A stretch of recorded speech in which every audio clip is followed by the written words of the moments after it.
of you to crack UPSC, UPPSC and other state PCS exams. Welcome to the Grandmaster 360. Myself Richa, and here we are covering history of the modern India. आज जो है हम moderate leaders और extremist leaders के बारे में discuss करेंगे। Means ये जो मॉडरेट लीडर्स थे, जो एक्सट्रीमिस्ट लीडर्स थे, उनका क्या रोल था इंडियन नेशनल कांग्रेस में और उन लोगों ने कौन कौन से जो है रास्तों को अपनाया था ब्रिटिश गवर्नमेंट के खिलाफ। अगर हम एक्सट्रीमिस्ट लीडर्स की बात करेंगे तो कुछ इमेजेस यहाँ पे आपको एक्सट्रीमिस्ट लीडर्स की देखने को मिल रही है।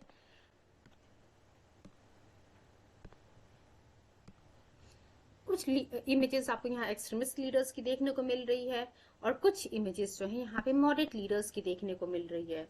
वो जो फेमस एक्सट्रीमिस्ट लीडर्स हैं उन्हें हम देख लेते हैं। लाला लाजपत राय जी की इमेज है ये, बाल गंगाधर तिलक जी, बिपिन चंद्र पाल जी एंड अरबिंदो घोष जी। देन हम मॉडरेट लीडर्स की बात करते हैं, Dadabhai Naoroji ji, Surendranath Banerjee ji, Badruddin Tyabji and Firoz Shah Mehta.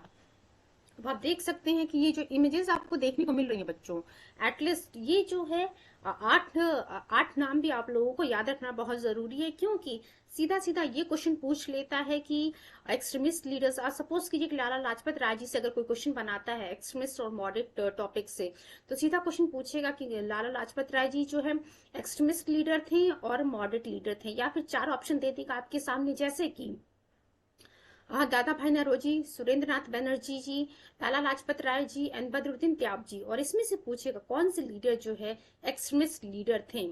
तो आप लोगों को नाम याद रखना बहुत जरूरी है, स्पेशली जो ये लाल बाल पाल यानी कि लाला लाजपत राय जी, बाल गंगाधर तिलक जी और बिपिन चंद्र पाल जी, ये तीनों नाम जो है जरूर याद रखिएगा कि ये एक्सट्रीमिस्ट लीडर्स थे। लाल बाल पाल नाम से ये फेमस हैं। अब हम जो है आज जो हम टॉपिक डिस्कस करेंगे, बेसिकली इन सभी पॉइंट्स को हम लोगों ने घटना चक्र से कवर किया है और कुछ प्रीवियस ईयर क्वेश्चंस को यहाँ पे हम लोगों ने रखा है। चलिए शुरू करते हैं आज का हमारा टॉपिक। देखिए, जो शुरुआती 1885 से 1905 का जो ड्यूरेशन है, ये जो पीरियड है, मीन्स पहले जो 20 साल हैं इंडियन नेशनल कांग्रेस के, 1885 में इंडियन नेशनल कांग्रेस फॉर्म होती है, वहां से लेकर के 1905 का जब ड्यूरेशन हम देखेंगे तो वो आपको बेसिकली कह सकते हैं आप मॉडरेट एरा था या फिर जो है मॉडरेट फेज था। मीन्स स्टार्टिंग में इंडियन नेशनल कांग्रेस जो है डोमिनेट थी, वहां पे जो मेन लीडर्स थे वो मॉडरेट लीडर्स थे। कुछ मॉडरेट लीडर्स हैं, उनके नाम हम देख लेते हैं। थोड़ी देर पहले ही हम लोगों ने अभी फिरोज शाह मेहता जी का, बदरुद्दीन त्याब जी का ये इमेजेस हम लोगों ने देखे थे। अब there are some other moderate leaders, उनको हम देख लेते हैं। दादा भाई नौरोजी जी, सुरेंद्र नाथ बनर्जी, महादेव गोविंद रानाडे यानी कि एमजी रानाडे, फिरोज शाह मेहता, गोपाल कृष्ण गोखले एंड आनंद मोहन बोस। देखिए, गोपाल कृष्ण गोखले जी की अगर हम बात करते हैं तो गोपाल कृष्ण गोखले जी को गांधी जी का जो है पॉलिटिकल गुरु कहा जाता है। अब ये जो मॉडरेट लीडर्स मैं आपको बता रही हूँ नाम, और अभी थोड़ी देर में जब हम एक्सट्रीमिस्ट लीडर्स के बारे में डिस्कस करेंगे तो नाम जरूर याद रखिएगा, बिकॉज सीधा सीधा जो है क्वेश्चन पूछा हुआ कि कौन सा लीडर जो है मॉडरेट लीडर है, कौन से लीडर जो है एक्सट्रीमिस्ट लीडर हैं। तो दादा भाई नौरोजी जी, सुरेंद्र नाथ बनर्जी जी, महादेव एमजी रानाडे, फिरोज शाह मेहता, गोपाल कृष्ण गोखले, आनंद मोहन बोस, और यहाँ पे हम लोगों ने थोड़ी देर पहले देखा था, देखिए बदरुद्दीन त्याब जी, सुरेंद्र नाथ बनर्जी, ये सभी हमारे लीडर्स जो है बच्चों मॉडरेट लीडर्स हैं। अब देखिए, अगर हम बात करते हैं कि इन मॉडरेट लीडर्स में और एक्सट्रीमिस्ट लीडर्स में एक्चुअली अंतर क्या है, मेन डिफरेंस यही है कि जो रास्ता ये अपना रहे थे अपनी डिमांड्स को फुलफिल करवाने के लिए ब्रिटिश गवर्नमेंट से, वही जो है जो पाथ इन्होंने चूज किया था, मेन डिफरेंस वही है। मींस आप कह सकते हैं कि जो मॉडरेट लीडर्स थे उनका मानना था कि उनका जो एक्चुअली भरोसा था ब्रिटिश गवर्नमेंट में कि ब्रिटिश गवर्नमेंट आने वाले टाइम में जो है हमारे लिए जस्टिस जरूर करेगी, और मॉडरेट लीडर्स के द्वारा किसी भी प्रकार का एग्रेसिव पॉलिसी जो है नहीं अपनाया गया था। मींस आप कह सकते हैं ब्रिटिश गवर्नमेंट के खिलाफ कोई भी जो है स्ट्रिक्ट पॉलिसी को मॉडरेट लीडर्स ने नहीं यूज किया था, ताकि जिसके माध्यम से हम अपने देश को आजाद करा सके। मींस इंडिपेंडेंस के लिए जो है कोई एग्रेसिव नेशनलिज्म का रास्ता मॉडरेट लीडर्स के द्वारा नहीं अपनाया गया था। उनका मानना था कि ये ब्रिटिश गवर्नमेंट इनकी कहीं ना कहीं आने वाले समय में इनके साथ जस्टिस करेगी, और इन लीडर्स के द्वारा जो मॉडरेट लीडर्स थे हमारे,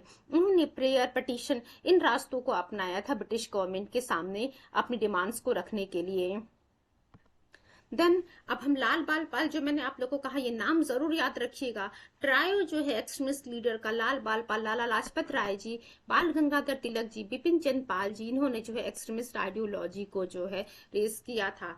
जब हम दादा भाई नौरोजी की बात करते, देखिए जितने पॉइंट्स यहाँ पे हैं सभी पॉइंट्स से एग्जाम में क्वेश्चन पूछा हुआ। एक रिक्वेस्ट है मेरी आप लोगों से इनिशियली ही कि प्लीज आप लोग पेपर और पेन लेकर के बैठिएगा, सो दैट जितने भी क्वेश्चंस इस मीन्स जो इंपॉर्टेंट पॉइंट्स है, actually each and every point is important, her point से क्वेश्चन पूछा हुआ है। इस लेक्चर के बाद आप लोग जरूर प्रीवियस ईयर क्वेश्चंस को सॉल्व करने की कोशिश कीजिएगा। यू विल फाइंड कि सभी पॉइंट से एग्जाम में क्वेश्चन आया हुआ है। हम दादा भाई नौरोजी जी की बात कर रहे थे। दादा भाई देखिए, जहां एक्सट्रीमिस्ट आइडियोलॉजी वाले हम लोगों ने कहा लाल बाल पाल और बिंदु घोष, वहीं जब हम मॉडरेट लीडर्स की बात करते वेरियस टाइम, देखिए जितने पॉइंट्स हैं सबसे क्वेश्चन पूछा हुआ है, सभी ये पॉइंट्स घटना चक्र के ही जस्ट हैं, तो वेरियस टाइम्स जो है रिपीट हुए हैं moderate leaders, moderate ideology, extremist leader, extremist ideology वाले लीडर्स की जो लीडर्स पे जो क्वेश्चन पूछे गए हैं। दादा भाई नौरोजी, फिरोज शाह मेहता, दीनशाह वाचा, उमेश चंद्र बनर्जी, उमेश बनर्जी, सुरेंद्र नाथ बनर्जी, ये सभी लीडर्स जो हैं हमारे मॉडरेट ग्रुप के लीडर्स हैं। और ध्यान रखिएगा, most one more important thing is this कि अर्बन एरिया से बिलोंग करते थे, वेल एजुकेटेड थे ये सभी के सभी मॉडरेट लीडर्स। एक और ये कहा जाता है कि क्यों जो ये शुरुआती जो 20 साल जहां पे कांग्रेस में इनका जो है डोमिनेंस था, आगे चल करके जो है क्यों आप कह सकते हैं कि मॉडरेट लीडर्स फेल हो जाते हैं इंडिपेंडेंस मींस ब्रिटिश गवर्नमेंट से अपनी बातों को मनवाने के लिए। एक सबसे बड़ी वजह ये थी कि सिंस ये अर्बन एरिया से बिलोंग करते थे एंड वेल एजुकेटेड ये लोग थे, इस वजह से जो रूरल एरिया के लोग थे उनको जो है इंडियन नेशनल कांग्रेस में जो है अट्रैक्ट करने में ये सक्सेसफुल नहीं हुए थे। एक्चुअली आप कह सकते हैं they were not able to understand real problem of the people who belong to the rural areas. तो आप कह सकते हैं कि जो मॉडरेट लीडर्स थे, ये भी क्वेश्चन पूछा हुआ कि किस एरिया से बिलोंग करते थे, रूरल एरिया और अर्बन एरिया से, तो अर्बन एरिया से ये बिलोंग करते थे। In fact most of the urban leaders who believed in moderate politics belong to urban area. तो क्लियर हो गया आप लोगों को, जो हमारे एक्सट्रीमिस्ट लीडर्स थे वो रूरल एरिया से बिलोंग करते थे और जो हमारे मॉडरेट लीडर्स थे वो अर्बन एरिया से बिलोंग करते थे, जैसे कि दादा भाई नौरोजी, फिरोज शाह मेहता, दिनशाह वाचा, उमेश बनर्जी, सुरेंद्र नाथ बनर्जी, ये सब नाम जो हम देख रहे हैं ये मॉडरेट लीडर्स हैं जो कि अर्बन एरिया से बिलोंग करते हैं। देन द कांग्रेस स्टार्टिंग का मैंने तो आप लोग को बता ही दिया कि जो मॉडरेट फेज था 1885 से 1905 तक का, वहां पे जो है मॉडरेट लीडर्स के द्वारा इंडियन नेशनल कांग्रेस को डोमिनेट किया जा रहा था। देखिए मैंने आप लोग को बोला कि वो अर्बन एरिया से बिलोंग करते थे एज वेल एजुकेटेड थे। अब देखिए इतने जो मीन्स उसमें डॉक्टर्स, एडवोकेट्स, इंजीनियर्स, जर्नलिस्ट, ये सभी के सभी जो है इतने हाई फाई पढ़े लिखे लोग जो है मॉडरेट लीडर्स में थे, मॉडरेट लीडर्स थे। इस वजह से आप कह सकते हैं कि ये जो कनेक्शन था जो कॉमन मासेस से, मीन्स आप कह सकते हैं इंडिया का जो उस समय जो मास थी, पॉपुलेशन थी, वो बहुत ज्यादा एजुकेटेड नहीं थी, तो वो जो मास से जो है इनका कनेक्शन जो है कहीं ना कहीं मिस आपको देखने को मिल रहा था। कांग्रेस में जो है इतनी रूरल एरिया के लोगों को जो है मिसिंग आपको देखने को मिल रहा था ड्यूरिंग द मॉडरेट डोमिनेशन। तो लिखा हुआ the connection to the common masses was missing in Congress during the moderate domination. जब 1885 से 1905 का ड्यूरेशन हम देखेंगे वहां पे आपको देखने को मिलेगा कि जो रूरल एरिया यानी कि जो कॉमन मास थी हमारी, उनसे जो है कनेक्शन इनका कम था। एक्चुअली आप कह सकते हैं कि इसी वजह से जो है ये मॉडरेट लीडर्स फेल हो जाते हैं ब्रिटिश गवर्नमेंट से भी अपनी बात मनवाने के लिए। इस वजह से नहीं, ये जो इनकी पॉलिसी थी प्रेयर और पिटीशन, इस वजह से फेल भी हो जाते हैं। दूसरा पॉइंट ये था कि क्यों ये फेल हो जाते हैं, क्योंकि कॉमन मास को जो है इंडियन नेशनल कांग्रेस से जोड़ने में जो है ये सक्सेसफुल नहीं होते हैं। फिरोज शाह मेहता जी की जब हम बात करते हैं बच्चों, तो फिरोज शाह मेहता जी कहते हैं कि जो कांग्रेस है, जो कांग्रेस की आवाज है, एक्चुअली वो मास की आवाज नहीं है, मीन्स जो भारत की जनता है उन सबकी आवाज नहीं है ये कांग्रेस की, जो कांग्रेस की आवाज है। मीन्स आप कह सकते हैं कि जो कांग्रेस अपनी बातों को जो ब्रिटिश गवर्नमेंट के सामने रख रही है वो सभी पॉपुलेशन की ग्रीवांसेस नहीं है। क्यों? क्योंकि जो है वो जो है अर्बन क्लास से बिलोंग करते थे, वेल एजुकेटेड लोग थे, एडवोकेट्स थे, लॉयर्स थे, इंजीनियर्स थे, जर्नलिस्ट थे। तो इसलिए जो है ये सिटीजन्स की रिस्पॉन्सिबिलिटी बनती है कि कांग्रेस से वो खुद कांटेक्ट करें to understand these emotions and propagate these to the nation. जिससे देखिए अब क्या कहा जा रहा था कि जनता खुद, कांग्रेस तो खुद कांटेक्ट कर नहीं पाई, जो रूरल मास जो मास थी इंडिया की, तो जनता से कहा गया फिरोज शाह मेहता के द्वारा कि जनता की रिस्पॉन्सिबिलिटी बनती है कि कांग्रेस से जो है कॉन्टेक्ट सिटीजन्स को खुद करना पड़ेगा, सो दैट नेशनलिज्म की फीलिंग को जो है जनरेट किया जा सके। अब देखिए जो स्टेटमेंट आपके सामने लिखा हुआ, सीधा पूछा हुआ है कि the voice of Congress is not of masses but it is the responsibility of citizens in contact with Congress to understand these emotions and propagate these to the nation. तो ये देखिए पूछा हुआ कि स्टेटमेंट किसके द्वारा कहा गया है। 4 ऑप्शन आपके सामने रहेगा, Surendranath Banerjee ji, Womesh Banerjee, then Firoz Shah Mehta, none of the above. तो फिरोज शाह मेहता जी के द्वारा ये स्टेटमेंट दिया गया है। थोड़ी देर में जो है जब हम लास्ट में प्रीवियस ईयर क्वेश्चंस को कुछ पीवाई कीज को सॉल्व करेंगे तो वहां पे जो है इनसे जुड़े हुए क्वेश्चंस आपको देखने को मिलेंगे। Just wait for few seconds. अब हम देखते हैं गोपाल कृष्ण गोखले जी। अब देखिए मैंने आप लोग को पहले ही बताया कि जस्ट वेट, मैंने आप लोग को पहले ही बोला है कि यहाँ से सीधा सीधा क्वेश्चन पूछता है कि कौन जो है लीडर मॉडरेट लीडर है और कौन से लीडर जो है हमारे एक्सट्रीमिस्ट लीडर हैं। तो गोपाल कृष्ण गोखले जी से पूछा हुआ है कि उस देखिए यहाँ पे क्वेश्चन क्या पूछा था कि कौन जो है लीडर मॉडरेट लीडर है। अब 4 ऑप्शन है, लाला लाजपत राय जी, बाल गंगाधर तिलक जी, बिपिन चंद्र पाल जी एंड गोपाल कृष्ण गोखले जी। तो ध्यान रखिएगा बच्चों, गोपाल कृष्ण गोखले जी जो है मॉडरेट लीडर थे। इनका मानना था कि जो प्योरिटी है मीन्स में भी होनी चाहिए और एंड्स में भी होनी चाहिए। मीन्स जो रास्ता हम अपना रहे हैं अपनी डिमांड को फुलफिल करवाने के लिए वो जो है प्योर होना चाहिए, एज वेल एज जो हमारा मीन्स जो हमारी डिमांड है वो भी जो है प्योर होनी चाहिए। ही believed in the purity of the means and ends. अब देखिए ये जो आपके सामने स्टेटमेंट है कि Gopal Krishna Gokhale believed in the purity of means and ends, जब ये इस चीज की आप बात करते हैं तो गांधी जी का भी सिद्धांत था कहीं ना कहीं इसी चीज पे आधार था कि purity of means and ends पे गांधी जी भी बिलीव करते थे। इसीलिए आपको देखने को मिलेगा कि गोपाल कृष्ण गोखले जी जो है महात्मा गांधी जी के पॉलिटिकल मेंटर या फिर पॉलिटिकल गुरु थे। तो ये क्वेश्चन यहाँ से ये बनता है कि कौन जो है महात्मा गांधी जी का पॉलिटिकल गुरु था बच्चों या फिर पॉलिटिकल मेंटर था। ये गोपाल कृष्ण गोखले जी थे, ध्यान रखिएगा आप लोग। Gopal Krishna Gokhale ji was the political guru और political mentor of the Mahatma Gandhi जी।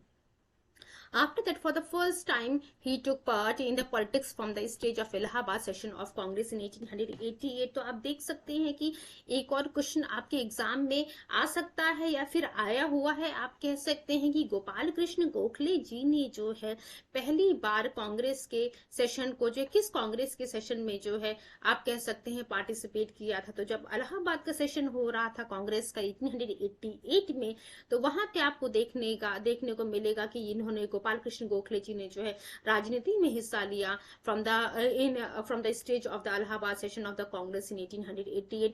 तो ये याद रखिएगा 1888 एज वेल एज ये इलाहाबाद का सेशन, ये दोनों चीज इंपॉर्टेंट है। गोपाल कृष्ण गोखले मॉडरेट लीडर थे, इनका जो है इनका मानना था purity of means and ends पे ये बिलीव कर रहे थे, as well as he was the political mentor of the Mahatma Gandhi जी।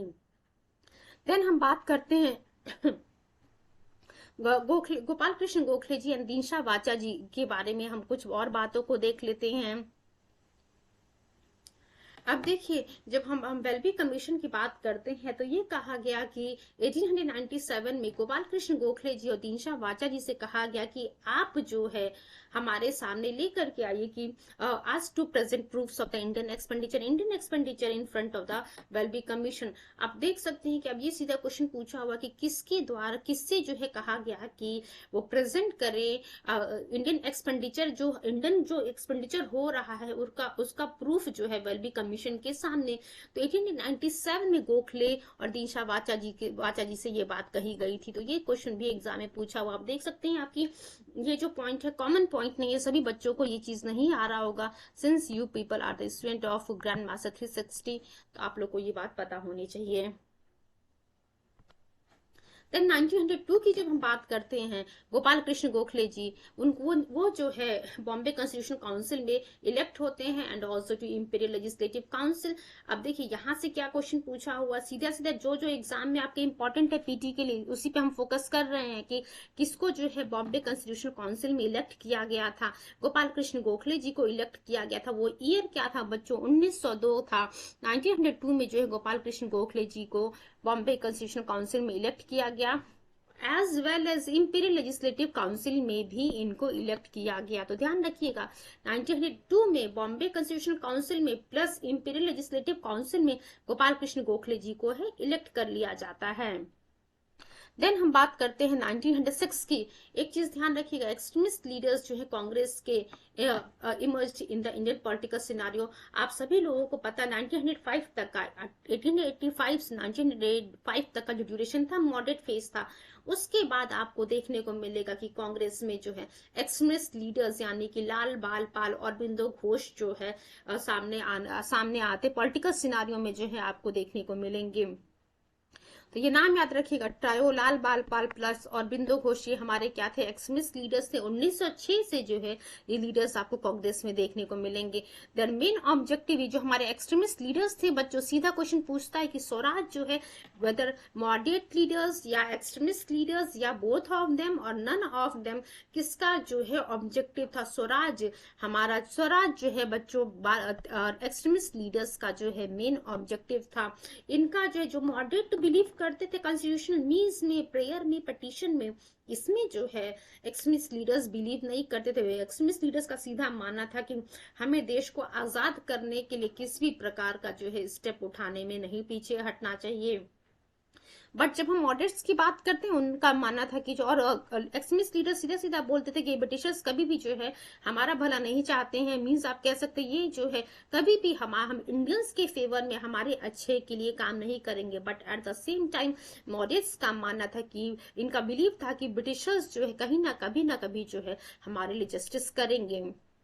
1905 तक जो है देखने को मिला कि किसी भी प्रकार का ऐसा कोई पॉजिटिव अचीवमेंट जो है मॉडरेट लीडर्स के द्वारा हमें ब्रिटिशर्स मींस आप कह सकते हैं मॉडरेट लीडर्स जो अपनी डिमांड फुलफिल करवाने में जो है सक्सेसफुल नहीं हो पाते हैं। एंड 1906 से जो है एक्सट्रीमिस्ट लीडर्स सामने आते हैं, जिसमें लाल बाल पाल यानी कि लाला लाजपत राय, बाल गंगाधर तिलक जी, बिपिन चंद्र पाल जी प्लस और बिंदु घोष जी।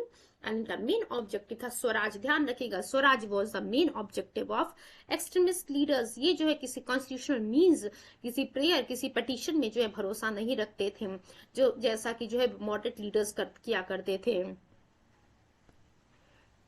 अब देखिए यही एक्सट्रीमिस्ट लीडर्स जो हैं जब 1906 से कांग्रेस में जो है आपको उभरते हुए देखने को मिलते हैं, सामने आते हैं, तब वो सीधा सीधा ब्लेम करते हैं कि जो कांग्रेस के लीडर्स थे अभी तक, जो मॉडरेट लीडर्स थे, उन्होंने जो है जो ये पिटीशन, प्रेयर और प्रोटेस्ट का जो रास्ता अपनाया था ब्रिटिश गवर्नमेंट से, ये इसी वजह से है कहीं ना कहीं जो है ब्रिटिशर्स जो है आप कह सकते हैं ब्रिटिशर्स के द्वारा हमारे डिमांड्स को जो है नहीं एक्सेप्ट किया गया।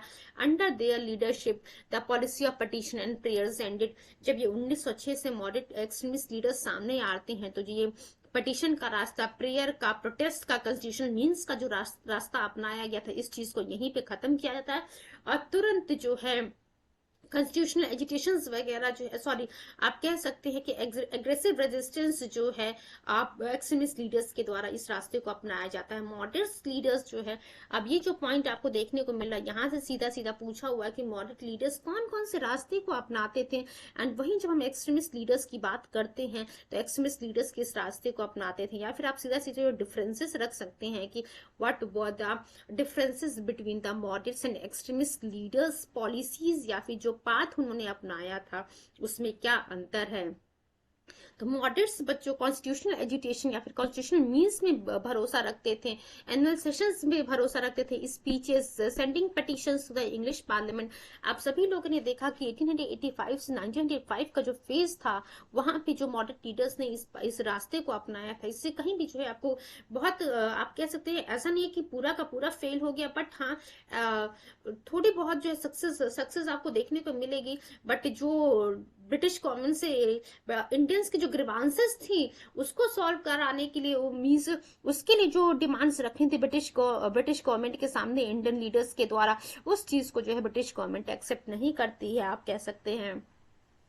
तो वही लिखा हुआ कि जो मॉडरेट लीडर्स थे हमारे, constitution agitation, annual sessions, speeches, petitions जो इंग्लिश पार्लियामेंट में भेजे, इन सब रास्तों को अपनाते थे। बट जब हम एक्सट्रीमिस्ट लीडर्स की बात करते हैं, लाल बाल पालन और बिंदु घोष, ये चारों नाम याद रखिएगा, मैं बार बार रिपीट कर रही हूँ बिकॉज सीधा सीधा जो है 1.5 नंबर का क्वेश्चन यहाँ से पूछता है। एक्सट्रीमिस्ट लीडर्स क्या करते थे? सेल्फ सेक्रीफाइस की बात करते थे, मास मूवमेंट की बात करते थे। थोड़ी देर पहले ही हम लोगों ने डिस्कस किया था कि मास को जो है अट्रैक्ट करने में कांग्रेस सक्सेसफुल नहीं हुई थी in the initial phase of the Congress, that is from 1885 to 1905। जब एक्सट्रीमिस्ट लीडर्स आते हैं तो वो सेल्फ सेक्रीफाइस की बात करते हैं, मास मूवमेंट की बात करते हैं, एग्रेसिव रेजिस्टेंस की बात करते हैं, स्ट्रॉन्ग डिटर्मिनेशन रहता है कि हाँ हमें देश को आजाद कराना, आप कैसे कराना है कैसे नहीं कराना, मीन्स आप कह सकते हैं प्रेयर और पटिशन के माध्यम से हमें आजाद नहीं कराना है, बट हाँ सेल्फ सेक्रीफाइस के माध्यम से, एग्रेसिव रेजिस्टेंस के माध्यम से अपने देश को आजाद कराना है। स्वराज की जब हम बात करते हैं, स्वराज मैंने आप लोग को बता ही दिया कि जो एक्सट्रीमिस्ट लीडर्स, ये जो स्वराज है ये ऑब्जेक्टिव था एक्सट्रीमिस्ट लीडर्स का। एक्सट्रीमिस्ट जो है स्वराज चाहते थे। स्वराज का मतलब था कंप्लीट इंडिपेंडेंस, यानी कि पूर्ण आजादी की बात यहाँ पे की जाती थी। On the other hand moderates believed in self rule under the colonial empire. अब आप देख सकते हैं कि what was the difference between the demand of the extremist leaders and moderate leaders. जहां एक्सट्रीमिस्ट लीडर्स स्वराज की बात कर रहे थे, कंप्लीट इंडिपेंडेंस की बात कर रहे थे, वहीं जब हम मॉडरेट लीडर्स की बात करते हैं बच्चों, तो मॉडरेट लीडर्स कह रहे थे कि हमें सेल्फ रूल तो चाहिए, बट वो सेल्फ रूल जो है ब्रिटिश गवर्नमेंट से आजादी पा करके नहीं चाहिए, कॉलोनियल एम्पायर के अंदर ही जो है हमें सेल्फ रूल चाहिए। ये सबसे बड़ा अंतर आपको देखने को मिल रहा है। Moderate believes in self rule under the colonial empire. जब हम लाला लाजपत राय जी की बात करते हैं, सभी पॉइंट्स जो है मेंशन किया है मैंने यहाँ, ये इन पॉइंट्स को हम लोगों ने घटना चक्र से लिया है। And this lecture is very very very important for all your exams. Means PT की बात कर रही हूँ मैं, यूपीएससी, यूपीपीएससी, इस अदर स्टेट पी से बिहार, राजस्थान, एमपीपीएससी एंड आप कह सकते हैं जो एसएससी या फिर 1 डे एग्जाम है, वहां पे भी जो है ये बहुत ही इंपॉर्टेंट रोल प्ले करेगा। लाला लाजपत राय जी की जब हम बात करते हैं, जो कि एक एक्सट्रीमिस्ट लीडर हैं, सीधा पूछता है कि शेरे पंजाब किसे कहा जाता है, तो लाला लाजपत राय जी को जो है शेरे पंजाब कहा जाता है, because he was a representative from Punjab. Plus इन्हें जो है हम पंजाब केसरी भी कहते हैं, is also known as a Punjab Kesari. अब तो सीधा आपको पता चल गया कि शेरे पंजाब या फिर पंजाब केसरी किसे कहा जाता है, तो लाला लाजपत राय जी को कहा जाता है। अब ये मैंने आप लोग को इनिशियली ही बताया था, लाल बाल पाल क्वेश्चन पूछा हुआ, लाला लाजपत राय जी, बिपिन चंद्र पाल जी, बाल गंगाधर तिलक जी, इन सभी को जो है साथ में तीनों लीडर्स को मिलाकर के हम लाल बाल पाल या फिर ट्रायो कहते हैं। नेक्स्ट पॉइंट हम देखते हैं, just wait for few seconds.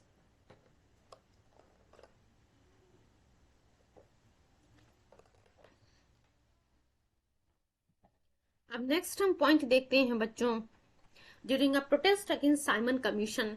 अब देखिए ये बहुत ही इंपॉर्टेंट पॉइंट है। जब साइमन कमीशन भारत आता है, उसका जब विरोध होता है, तो उस विरोध के समय जो है लाला लाजपत राय जी के ऊपर जो है लाठीचार्ज कर दिया जाता है। उस लाठीचार्ज की वजह से 17 नवंबर 1928 को लाला लाजपत राय जी की मृत्यु हो जाती है। अब सीधा क्वेश्चन पूछा हुआ कि लाला लाजपत राय जी के ऊपर जब लाठीचार्ज होता है, उनकी जो मृत्यु होती है 17 नवंबर 1928 को, तो उस समय जो है लाला लाजपत, जब लाठीचार्ज होता है तो उस समय लाला लाजपत राय जी जो किसका विरोध कर रहे होते हैं, तो साइमन कमीशन का विरोध कर रहे होते हैं लाला लाजपत राय जी। तो ध्यान रखिएगा, after reading the biography of Mazzini, the nation father of Italy, Lala Lajpat Rai accepted him as his political guru. अब हम देखेंगे कि इस मैज़िनी की हम बात क्यों कर रहे हैं, बिकॉज क्वेश्चन पूछा हुआ है कि हु वाज द, जैसे हम गांधी जी की बात करते हैं कि गांधी जी के पॉलिटिकल गुरु जो है गोपाल कृष्ण गोखले जी हैं, और उसी प्रकार से क्वेश्चन पूछा हुआ है कि हु वाज, किसको जो है लाला लाजपत राय अपना पॉलिटिकल मेंटर या फिर पॉलिटिकल गुरु कहते हैं, तो अपना पॉलिटिकल लाला लाजपत राय जी जो है मैज़िनी को पॉलिटिकल मेंटर कहते हैं, अपना पॉलिटिकल मेंटर। और ये मैज़िनी कौन थे? He was a nation father of Italy. जब हम वर्ड हिस्ट्री पढ़ेंगे तो वहां पे भी जो है हम इटली यूनिफिकेशन के बारे में पढ़ेंगे, जब मेंस का टॉपिक हम कवर करेंगे। देखिए, he translated a work of Mazzini the duty of the man into Urdu. अब आप देख सकते हैं कि कैसे जो है लाला लाजपत राय जी के ऊपर मैगजीनी का इफेक्ट इतना असर पड़ा था कि उन्होंने उसे अपना पॉलिटिकल मेंटर भी एक्सेप्ट कर लिया, एज वेल एज मैगजीनी के द्वारा लिखी हुई जो बुक थी द ड्यूटी ऑफ मैन, उसको लाला लाजपत राय जी ने उर्दू लैंग्वेज में ट्रांसलेट कर दिया। नेक्स्ट पॉइंट हम देखते हैं बच्चों, जब हम बंगाल के विभाजन की बात करते हैं, ये बंगाल का विभाजन जो पार्टीशन ऑफ बंगाल 1905 में हुआ था, उसे जो है आने वाले सेशंस में हम कंप्लीट करेंगे। उस पार्टीशन ऑफ बंगाल के साथ हमें स्वदेशी मूवमेंट भी पढ़ना है, देन हमें जो खिलाफत आंदोलन के बारे में बहुत सारे टॉपिक्स को एक्चुअली मॉडर्न हिस्ट्री में कवर करना है। जब हम बंगाल के विभाजन की बात करते हैं तो at that time Aurobindo Ghosh was the main leader of the Swadeshi movement during the partition of Bengal. तो देखिए, सीधा सीधा क्वेश्चन, बंगाल का विभाजन 1905 में था, इस बंगाल के विभाजन के बाद ही स्वदेशी आंदोलन आपको देखने को मिलता है। तो देखिए, जब स्वदेशी आंदोलन की हम बात करते हैं तो स्वदेशी मूवमेंट के समय में अरविंदो घोष जो है मेन लीडर रहे थे। अब सीधा पूछता है कि other who were the other main leaders during the Swadeshi movement. लाल बार ये सभी लीडर्स आपको जो देखने को मिल रहे हैं कहीं ना कहीं जो है एक्सट्रीमिस्ट, ये सभी एक्सट्रीमिस्ट लीडर्स ही हैं। एंड 1905 की जब हम बात करते तो 1905 तक जो है मॉडरेट फेज था, आफ्टर दैट आपको देखने को मिलता है एक्सट्रीमिस्ट लीडर्स जो है इंडियन नेशनल कांग्रेस के स्टेज से जो है सामने आते हैं। तो यही देख सकते हैं आप अरविंदो घोष, लाला लाजपत राय जी, बाल गंगाधर तिलक जी, बिपिन चंद्र पाल जी, ये सभी इंपॉर्टेंट लीडर्स थे स्वदेशी आंदोलन के। जब हम बाल गंगाधर तिलक जी की बात करते हैं तो ये भी जो है सेक्रीफाइस पे जो है त्याग की भावना पे जो है बिलीव करते थे and had courage to challenge the British establishment. जहां हम मॉडरेट्स की बात कर रहे थे, उन्होंने जो है प्रेयर पिटीशन, कॉन्स्टिट्यूशनल मीन्स की बात की थी, वही जब हम तिलक की या फिर एक्सट्रीमिस्ट लीडर्स की बात करते हैं बच्चों, तो वो जो है सेल्फ सेक्रीफाइस की, एग्रेसिव रेजिस्टेंस की बात करते हैं। सीधा सीधा जो है ब्रिटिश गवर्नमेंट या फिर ब्रिटिश एस्टैब्लिशमेंट को जो चैलेंज करने की बात करते हैं। And because of these things, जो बिपिन बाल गंगाधर तिलक जी की हम बात कर रहे थे, कहीं ना कहीं जो है राष्ट्रीयता की भावना को बढ़ाने की कोशिश कर रहे थे। एक समय आपको देखने को मिलेगा कि कह सकते हैं गणपति फेस्टिवल्स, शिवाजी फेस्टिवल को ऑर्गेनाइज करवाया जा रहा था बाल गंगाधर तिलक जी के द्वारा। तो आपको देखने को मिलेगा कि हर प्रकार से ये नेशनलिज्म की फीलिंग को जनरेट करने की कोशिश कर रहे थे। अब सिंस नेशनलिज्म की जब फीलिंग, राष्ट्रीयता की जब भावना जनता में जब जनरेट होगी तो इससे क्या होगा, कहीं ना कहीं इंडियन अनरेस्ट आपको देखने को मिलेगा। मींस ब्रिटिश गवर्नमेंट के खिलाफ जो है जनता खड़ी होगी। तो इसी वजह से आप कह सकते हैं जो वैलेंटाइन शेरॉल थे, इन्होंने बाल गंगाधर तिलक जी को कहा कि he was the father of Indian unrest.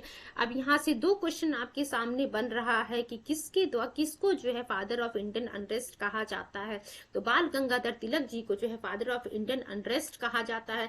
और किसने कहा था बाल गंगाधर तिलक जी को father of Indian unrest? Sir Valentine Chirol के द्वारा कहा गया था। ये दो या तीन बार ये क्वेश्चन पूछा हुआ है कि who called Bal Gangadhar Tilak ji as the father of Indian unrest during the freedom struggle. ये वैलेंटाइन शेरॉल के द्वारा कहा गया था।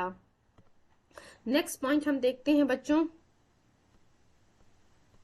थोड़ी देर के बाद जो है प्रीवियस क्वेश्चंस आएंगे। It's my humble request to all of you, please सभी पॉइंट्स को बहुत ही अच्छे से ध्यान से सुनिएगा, बिकॉज अभी जब हम क्वेश्चन सॉल्व करेंगे यू विल फाइंड कि इन्हीं पॉइंट से आपके एग्जाम में क्वेश्चंस पूछे गए हैं। चलिए अब हम देखते हैं। After the announcement of the Tilak sentence, Max Muller wrote a letter to privy council asking mercy of Tilak for Tilak is setting him as a learned individual of Sanskrit. अब ये जो पैराग्राफ आपको देखने को मिल रहा है, अब आप सोच रहे होंगे कि क्यों ये लिखा है कि जब वैलेंटाइन शेरॉल वाली जब हम बात करते हैं तो एक्चुअली इसके लिए जो है तिलक जो है केस लड़ने के लिए लंदन चले जाते हैं। देन तब वहां पे जब वो केस हार जाते हैं तो आपको देखने को मिलेगा कि मैक्स मुलर कहते हैं कि एक लेटर लिखते हैं प्रिवी काउंसिल को और इनके लिए जो है आस्किंग मर्सी फॉर द तिलक, और कहा जाता है कि इनके द्वारा एक स्टेटमेंट दिया जाता है कि मैं तिलक को जो है एक learned considered him as a learned individual of Sanskrit. तो ये स्टेटमेंट पूछा हुआ है कि Max Muller wrote a letter to privy council asking mercy for home stating him as a learned individual of Sanskrit. तो ये बाल गंगाधर तिलक के लिए जो है मैक्स मुलर के द्वारा एक चिट्ठी लिखी जाती है प्रीवी काउंसिल को।